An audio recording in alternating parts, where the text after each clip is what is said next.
Thank you so much for that lovely introduction. And I had the great joy of traversing Fort Worth and Dallas at record speeds, I think, with Nate today, and got to see so many incredible buildings and neighborhoods. I'm really blown away. So I'm excited to be here in Dallas, and I feel like a kinship as an Angelino, because we sort of have some of the same issues around, what used to be an issue of sprawl is now an issue of how do we densify sort of into our cities, and what are we rebuilding within the cities. In your case, I guess we're one big city mostly, but you have 150 or something.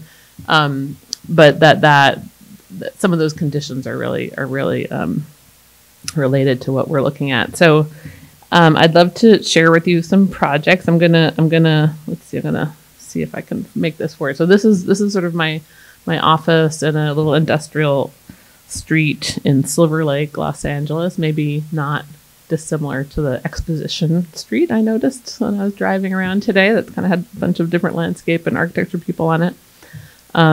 We kind of intentionally took a pair of bowstring truss warehouses as our space, because for me that really reminded me of LA architecture in the late 80s, which is when I got to LA. And like Frank Gehry had this sort of funny little warehouse on the beach in Venice, and everybody, I think Morphosis was in a Quonset hut on Stoner Avenue, hilariously, in Santa Monica. And then, not saying anything, but there was an open bar, so whatever. And then this is the entry. Our office. We kind of intentionally wanted to make an office space that reflected some of what we like to do in workspace design, which is we call it interior urbanism, where you're really trying to create different kinds of spaces for people to be in while they're at work. So this is sort of the cafe of our office, which is also the right inside of the front door. So it almost feels like you're entering a coffee shop before you enter the workplace. And I love this quote from Margaret Crawford that I think sums up not the quandary, but the kind of question mark of where people like me who went to architecture school, I think I finished in 92, were kind of educated under what I would call a neo-modern regime. It was sort of after postmodernism, but before whatever has come since. And really, once again, looking at where do we look to for our formal inspiration? What is legitimate sort of sources? And also, how do you keep making kind of interesting new ideas that speak to people in their everyday lives? And this sort of high-low thing, of course, in LA has always been a big issue, because LA is sort of all the monuments that we think of in LA for the most part have been built in the last 20 years. So even when I got there, the residential architecture that was what we think of as the sort of famous and wonderful inheritance of architecture is largely smaller residential, people like Neutra and Schindler and Frank Lloyd Wright's experiments and so on. This is just sort of more biographical background. So at one point, I had been teaching for a long time, and I had gotten divorced, and I had moved out of the city. I moved back, and I bought this house because I had to find a house to live in with my daughters. And this really spoke to me because it reminded me of this house, which was the Unabomber cabin, which maybe speaks to my state of mind at the time.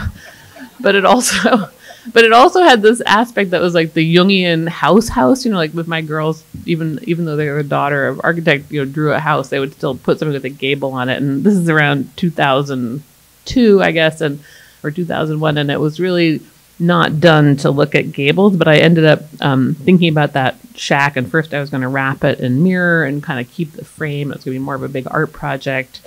And I ended up, maybe more for economic reasons, I made a kind of simple house, but it got a huge amount of press. And it was, I think, partially because it was maybe a turn from that neo-modern moment. Everything I'd done before that, I built a few houses, flat roof, kind of later interpretations of case study modernism.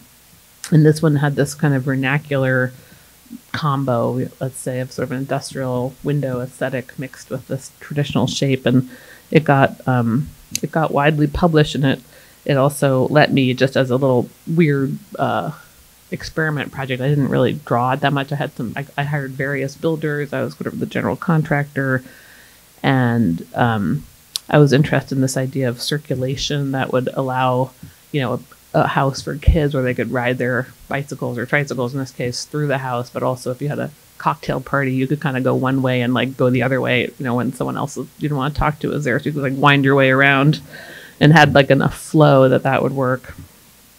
And that house got me this book deal for this book called Bohemian Modern, which was, I thought, going to be like a 3-month effort. It was like 2 or 3 years to put together. It took forever, but in it, I really wanted to address what I loved about this area I was living between Silver Lake, Echo Park, Los Feliz. The eastern side of Los Angeles had always been historically this very bohemian enclave, and it's where a lot of the original movie studios were. It's where the first kind of gay rights group, I think it's called the Manichaean Society, was started. It's where Schindler lived, or Schindler worked rather, and Neutra lived and worked, and Lautner did a bunch of projects. So it's this really interesting physically. Also, the geography is really interesting. So I did this book kind of about what I thought was the sort of suppressed narrative of modernism. You know, at the time, I feel like most of my friends who weren't architects still felt that modernism was always like the Maxell ad, you know, where you're sitting in a Vasily chair and the air screaming, and you're like in a really minimalist environment. But actually, in a lot of the historic kind of edifices of modernism, this is a portrait of Rudolf Schindler that Jeff McFettridge did as an illustration for the book. But in these residential projects, there's a lot of really unique, eccentric, kind of super tailored to the owner, you know, a bus driver and a piano teacher, and the house is built around a piano, that kind of thing. And it was that kind of narrative of modernism that is really designed to be lived in and is much more individualized and kind of specific and maybe eccentric, that I felt sort of had been suppressed, and that this book helped show. And to that end, I also worked with, you know, Jeff McFettridge and this guy, Michael Worthington, the graphic designer, to do something that wasn't like a Swiss modernist high design kind of book, but rather had the graphics would sometimes sort of take over the page. And this is all around between 2003 and 2006, I think it was published. And that was kind of a really turning point project for me, because it kind of made me feel freer to try out different kinds of ways of adding color and formal experimentation to design.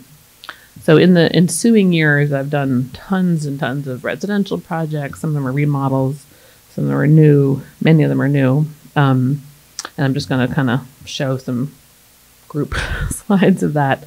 But the idea is to kind of keep that tradition of a very sort of both site specific and sometimes client specific modernism as the common thread, whereas maybe formally they aren't necessarily overtly connected. So, you know, an emphasis on color and nooks and crannies and different kind of ways of working, even within like the sort of a Spanish house or something, that we're able to kind of use texture and color and graphics and spatial organization to create these sort of specifically individualized residential projects. But also working a fair amount in the commercial sphere. We did, well, for a while I did a lot of work in the 90s, I guess, in that world, like in retail. And so I kind of keep my chops up by doing the occasional restaurant or like a flagship retail project or something like that. And that's always kind of interesting, because those I feel like are more ephemeral projects. You can really be more extreme in creating an atmosphere, but it's not something that needs to last as a building for 50, 100 years. It's probably going to last for a maximum of 10 years or so. And so that kind of gives you a more freer palette to do what I call sort of atmospheric design, which is maybe a little different sometimes than building design.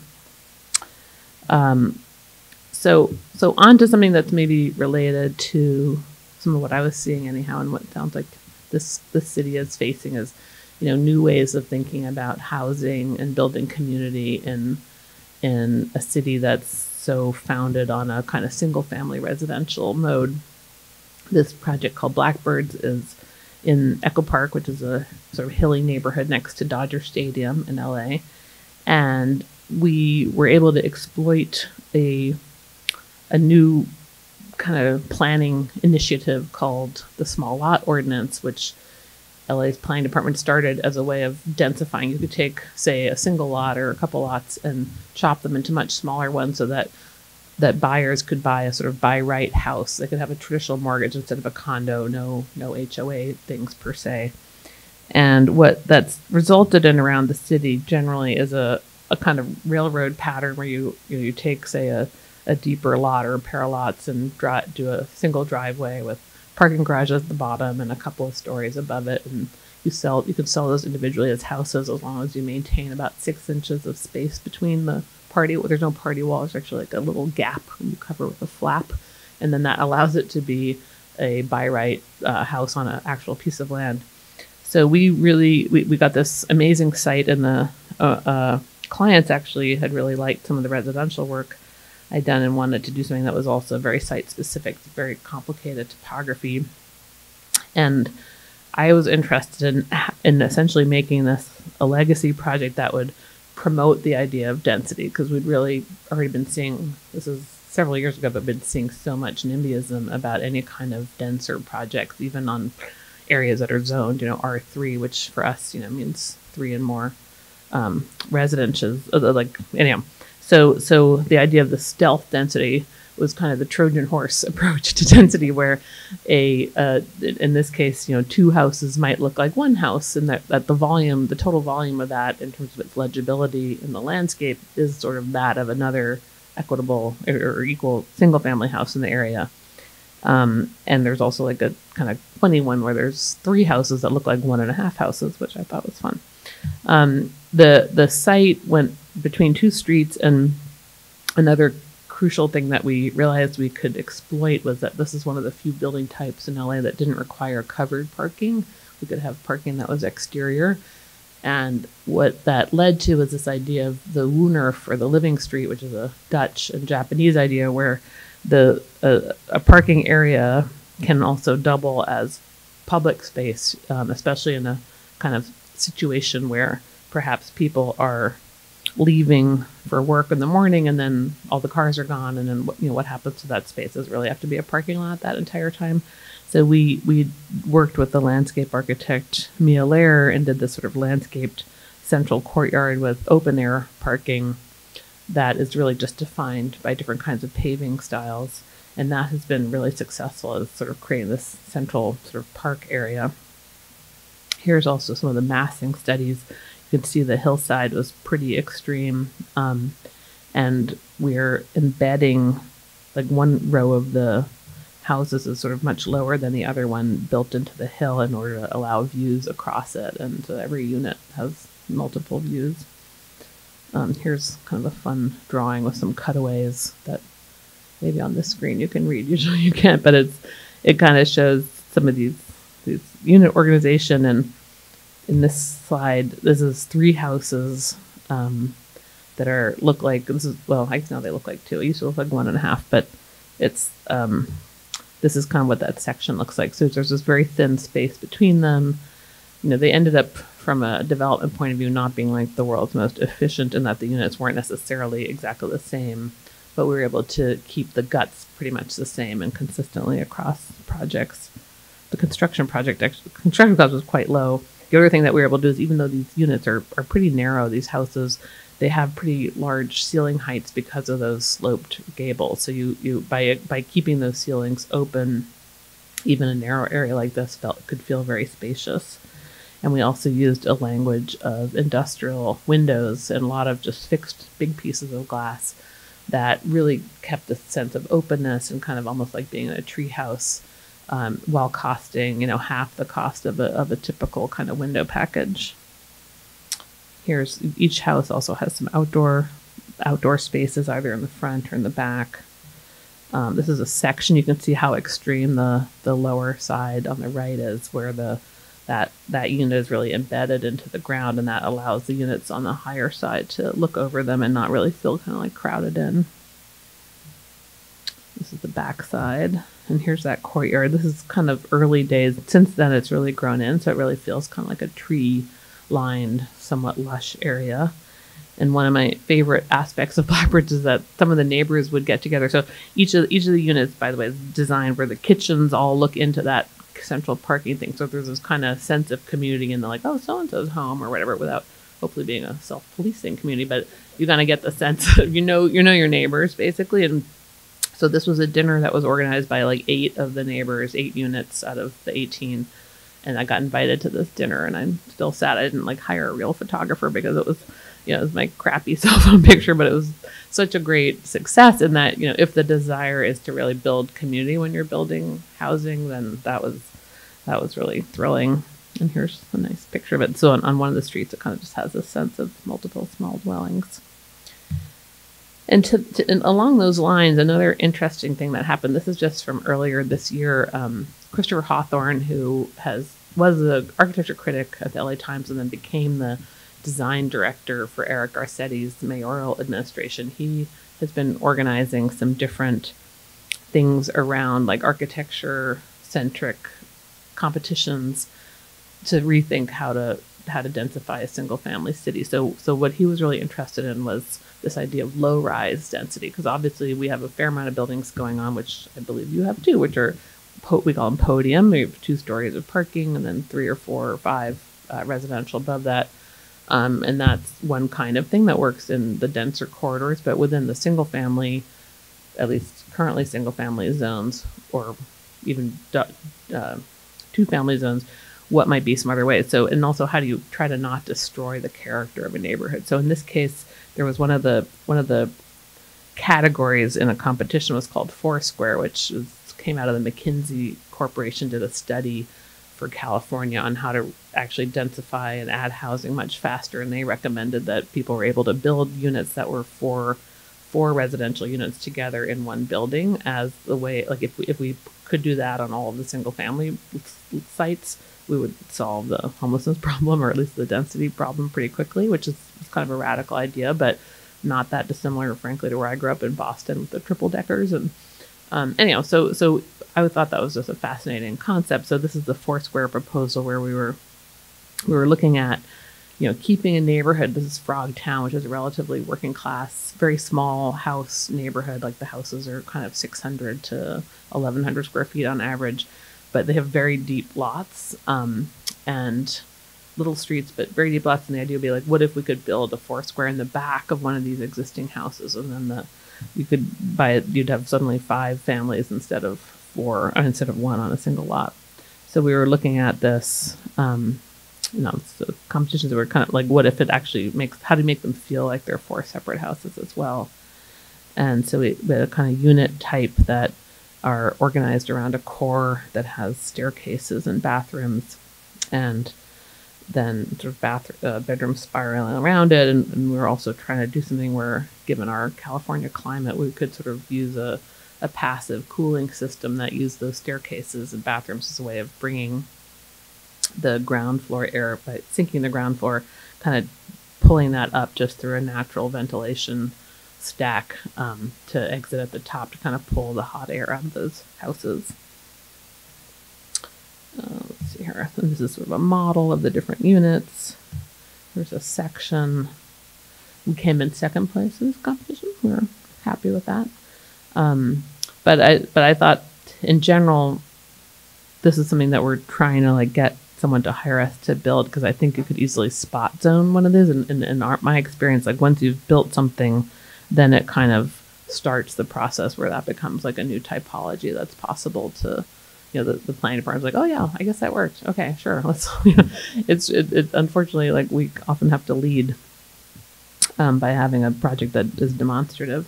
So, and this is another example. This is kind of like the much bigger version of that kind of idea, where we spent a summer as our sort of pro bono research project looking at Los Angeles's manufacturing zones, called M zones, which are all over the city, but are often not used anymore for manufacturing because the land is too valuable. So instead, they're kind of stuck with a 1.5 story height limit in manufacturing, and they generally turn into creative office, but a very, let's say, inefficient creative office, groovy but inefficient. And so our concept was to like do a study of one of the M1 zones. This used to be a train yard, and it's currently has a bunch of FedEx depot and a supermarket and some other large warehouse projects, and say, what if something like this, it's in an M zone that is also therefore not really impacting any other given resident. It can't really possibly have a NIMBY side effect because there are no neighbors to NIMBY at. And so we were looking at this area as a kind of a great opportunity to both, happens to be on the LA River, which is also getting developed with a bunch of state money to turn into a major park site. There's a huge bicycle path on the other side. There's a train line that runs along. It's really a wonderful possible location. Wish I should have had a before picture. And so we were looking at like actually going to the extreme of real urban planning, which I don't think has happened in LA since Playa Vista in 1986, of building new streets, building new blocks, and actually building out a part of the city that's currently extremely underbuilt. So in this diagram kind of shows on the number one sort of shows what's there now, which is a series of warehouses that only got built in the last 20 years, and so it got deaccessioned as a train yard, taking all of that commercial space, stacking it at one edge against the freeway. So you sort of have a nice commercial rent and tax base for the neighborhood, and then clearing that land, the rest of the land for residential, and then trying to build a couple of infrastructure projects that connect it to the river and to the bike paths and so on. So anyhow, so we had a really good time with this, and we also kind of fantasized like, well, we got to design it, what might it look like? And so we took the old supermarket and put it in here and kind of built around this idea of these new city blocks, which a friend of mine actually who works at Moody in Columbus, Ohio, just built something kind of like this, and I'm very jealous because they can do that in Ohio, but we can't in LA right now. Anyhow, so this is just our images around that. And on a very different kind of scale, we also have done some work in the kind of neighborhood-based nonprofits. And part of this idea of our office motto is that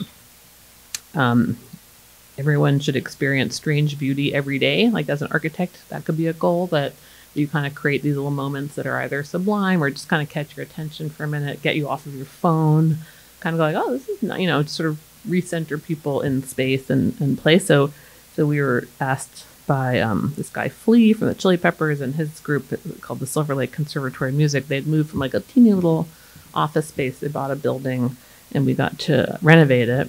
And it was an old Hollywood kind of warehouse building. And we didn't have a big budget, so we couldn't like do new tile or new facades, but we worked a lot with paint and graphics on the outside to kind of create a welcoming environment for the kids and their parents and the musicians who work there. There's this lounge in the front that has new windows, just very simple wooden, like double hung windows. So it kind of talks to the pedestrian area around it. And then within, we were really trying to create the idea of a village that was kind of kid scale at one, and that all the different learning rooms and practice rooms were kind of along these little inner streets. So the kids each teacher has their own little domain. If they're the piano teacher or the guitar teacher or something, they have their own room that they get to personalize. And the corridor itself has a kind of Dr. Caligari aspect where from a kid's scale, you kind of have this little village that you're walking through. And it's organized around this large, super graphic clad mute volume that the idea is to kind of take the existing skylights and refract that light around into this big interior. And what that volume houses actually is the bathrooms, because we also have a big assembly space. And as you all know, if you're architects, to have a large gathering space requires large bathrooms. But in something like this, you don't really have a good place to put them because there's not really room on the edges. So we decided to just go with it and make that this sort of disco ball in the middle that has a couple of doors, but it really does work to kind of organize the space around it. And then within the assembly space itself, you kind of see that the other half of the building where the school is through a glass elevation. And then we have a very simple kind of warehouse space that's converted for different use. This is the opening day of the school, which is maybe 5 years ago, I think. There's Flea and others. Another fun project that maybe uses some of that language of kind of super graphics within the interior environment is a workspace project. This is the former back lot of RKO Studios in Culver City. If you're architecture buffs, you kind of know that area where Eric on Moss has built all those things. This is kind of in that zone of Culver City, which has become like the media gulch of California, of Los Angeles. And we had a couple of warehouses to work with here that were like a former typewriter manufacturing studio with very low ceilings and really a million useless columns that you couldn't remove any of because the whole thing was built on such horrible fill that to remove one column would mean like a 90-foot deep, caisson under each. So we just were like, you're not moving any columns. Like, okay. So we had to kind of navigate around all these columns, and then we were able to create these large skylight structures to kind of illuminate and create, for instance, this major street that goes through the building. That's kind of like the front entrance is on one side, the public lobby. The back side has the people who work there enter from the other side because there's a parking garage, and there's a sort of museum quality staircase that connects the upper and lower floors. Beats was this company that was a mixture of, that came out of the music business but was in the tech business as well. So it was sort of there was Jimmy Iovine, who was the head of it, and Dr. Dre, obviously, and this guy Luke Wood, where they really wanted to have something that didn't feel like what we think of as a tech office, but had some of the spirit of LA and the music scene and so on. So we were really able to use a lot of the stuff that we like to do, which is sort of graphics and mirrors and color, and kind of really make it a more dynamic thing. Also trying to create like a social space for the people who are working there, because like there's two big courtyard spaces, atrium spaces, and this one, for instance, this blue one was for all of the people that were working in ops, which are often like on a totally crazy schedule because they're moving, shipping containers and courier or something like that. So they might be there all night. So we had to have space for engineers and marketing people and ops people and all these different people, but still have some sense of equality and some gathering spaces that were kind of neutral zones where people might meet each other. And other, like, these kind of things would happen. We'd have these little moments that were sort of partially because there were so many columns. We kind of build like, oh, let's make a little nook in here. And then something like this becomes like the #1 most Instagrammed moment, in Beads, just sort of by taking the chance to make something out of a, silk purse, I guess, out of a sow's ear, as they say. There's another atrium for marketing, a second staircase for the introverts who don't want to go down the big staircase. We had Ewan Bond shot all these pictures of LA for us that we used as sort of big murals to kind of ground it in California. And we made our own wallpapers. These are some of the graphics that we created to kind of define the different sectors. There's 4 quadrants in the building. The executives have the gold lame plywood section. And some of the executive offices, another big mural. Anyhow, so see, how am I doing for time?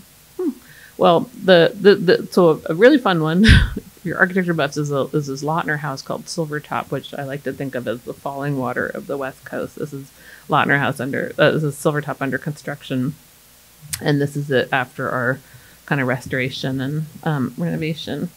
Here's the original floor plan. As you probably know, Lautner was really interested in this idea of organic modernism, and the geometry of this alone, I think, shows how that works. The curving bits are these brick walls, and you can barely see the glass tracery of the outline of the living room, but the idea that the space is flowing from inside to outside and back to the outside is really paramount. It's at the top of a hill.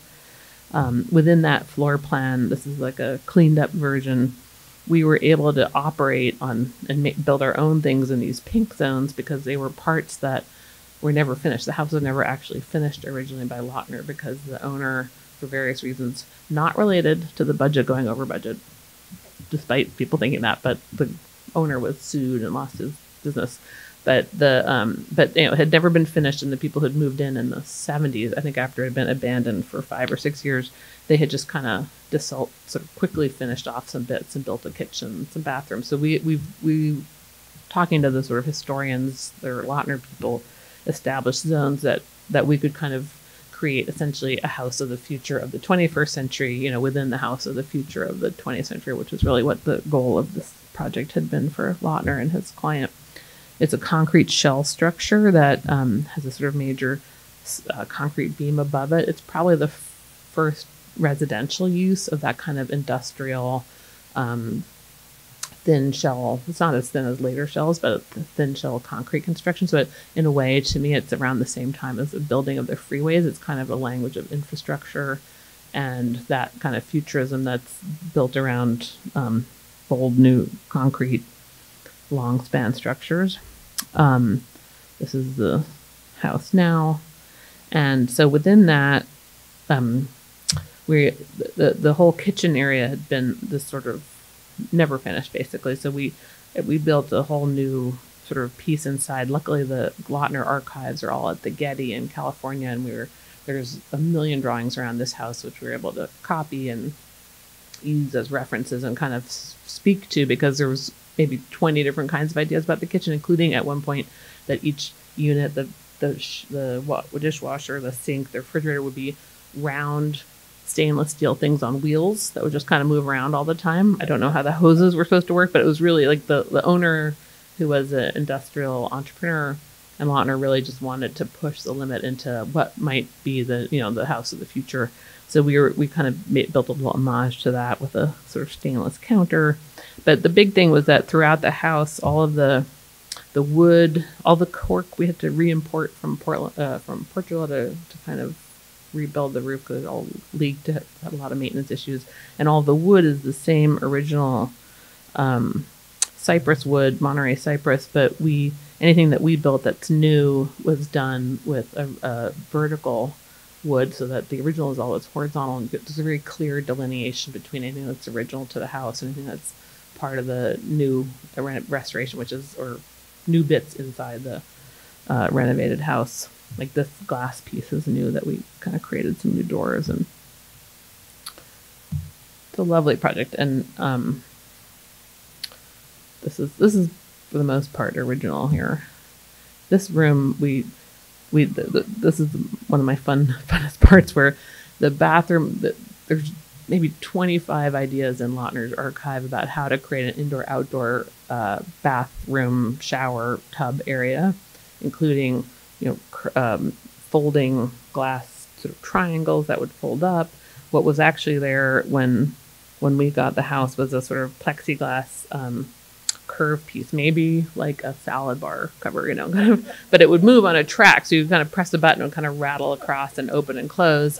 But it was, so the idea was there, but maybe the execution wasn't, top notch. So we really went to town on this, and the owner was totally into this. So we ended up with a, I think 500-ton piece of glass. It's 10 by 12 that is on a car lifting track that recedes into the floor. So the whole wall that you can maybe see we had to dig out a channel for it, goes down underneath the floor. And then similarly, above that is a glass skylight, frameless, with a frameless edge that also retracts. So if you press these two buttons, you kind of get the entire tub and shower area are completely open to this little garden that's part of it. So that was pretty fun. Thank you. I had a video, but whatever, I'll get there. I don't have it on this thing. And then we had this wonderful interiors designer, Jamie Bush, who's also trained as an architect, who I brought in to furnish this, because one of the things was really hard to, this one wonderful, huge room was very difficult to furnish and make it kind of feel like a home. And we also spent quite a lot of money on lighting and kind of using the existing apertures and also the tops of walls to add a huge new layer of lighting and sound that are invisible, so that the house would be sort of luminous at night. It had really been a very dark house after the sunset. Let's see here. Oh, there we go. So this is the outdoor patio at night. We also built this little glass crow's nest that had been part of the original design. We added that fire pit outside and trying to get the outdoor spaces to be more livable. So that was really fun. But next, down the road, this is my poor man's silver top. Not really. It wasn't free, but it wasn't silver top. But this is this interesting project where the client had the house on the left, which is a Soriano's Lippett's house from 1924, I think. And it was built for a piano teacher, and it's this kind of lovely kind of boat shape extrusion that is at the top of the hill in Silver Lake. It has this view around the edge, And we were working originally on an addition to the back of that. That house is a historical landmark. So we were doing kind of like a partially underground addition on the back. And then the clients got the opportunity to buy the lot next to them, which was sort of a dead end promontory. And so we got to work on, so we left the house alone. The Soriano stayed as is.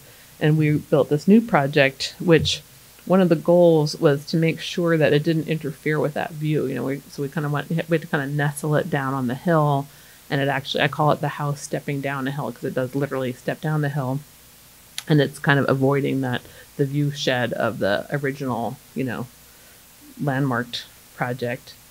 And the other thing that it's doing is like if the Lippitz is, in terms of a dialogue, if the Lippitz is an extrusion of that kind of boat shape up, our house is an extrusion of the hill shape as an abstract horizontally. So sectionally, we actually built it with these scissor trusses so that you still have an interior section that is kind of stepping down with the hill. This sort of shows the floor plan. It's open from the front to the back. You have a view of the ocean on one end and of the reservoir on the other side. But this is kind of how it ends up. So the house has sort of got this very abstract read of like a floating hill shape extruded. It's actually covered in a sarnafill kind of material, TPO, like what's on the roof of a Home Depot typically, but kind of applied in an unusual way. But in that, you wouldn't usually apply that on a vertical surface. So that took some special detailing and hidden gutters and everything. But it does have this kind of lovely abstract, I shouldn't say lovely about my own project, but yeah, it does work as a kind of floating white, abstraction of a hill. And you can see through the house to the other hill beyond and down to the ocean, and it completely opens up, so that the whole top, that one big living room is kind of like a pavilion. This is the owner, one of the owners and their child, and then on the interior, it's kind of a low key, sort of residential, but spatially open inside. It's no concrete shell, granted, but it's wood scissor truss. There's a fun kitchen that has a little bed for one of the kids per special request, that it's like a hangout spot, which they actually use, shockingly. And this is kind of one of the views of one side, and here's a view of it from the back. You can barely see the Lippitz in there, but you can kind of see where it's situated in LA. And in the let's say multi-volume department of residential design, this is another project that we did up in Oregon in Bend in a forest that we kind of thought of it as a fairy tale environment that kind of needed like a series of little houses in the forest. So we were using one of the local materials of, black slate and then blackened cedar and trying to situate this house as if it sort of you could kind of come across it in the woods. This is in a subdevelopment that had things like a giant, French chateau a couple doors away, and they were like, we're just going to hide ours in the woods. Let's just not compete on that scale. So on the inside, you have a big open ceilings and a lot of wood and kind of everything. So the materials are all sort of more raw and open, and they had kind of a fun. The interior designer on this was Francis Merrill from Wreath Design in LA, and tried to keep it really open but warm because it gets extremely cold in Bend in the winter.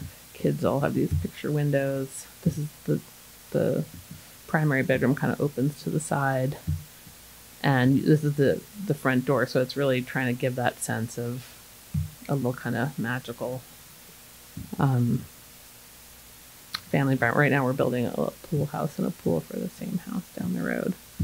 And then the final project I wanted to show is a different scale. It's a commercial. It's a winery. It's a winery in Napa Valley called Ashes and Diamonds, and the owner client on this was the son of another vintner in the valley, and really was fed up with the general take in Napa that everything is something's a French chateau or an Italian villa or something that was these European references, and he came to me with the idea that he felt like California wine as an industry had really started after the war in California as like a sort of post-war mid-century industry, and that he thought it would be interesting, and also for kind of a younger audience in wine, to build a winery that referred more to that moment, and that kind of the idea of California-ness as, you know, what is California design in a way. So I had been working on an exhibit about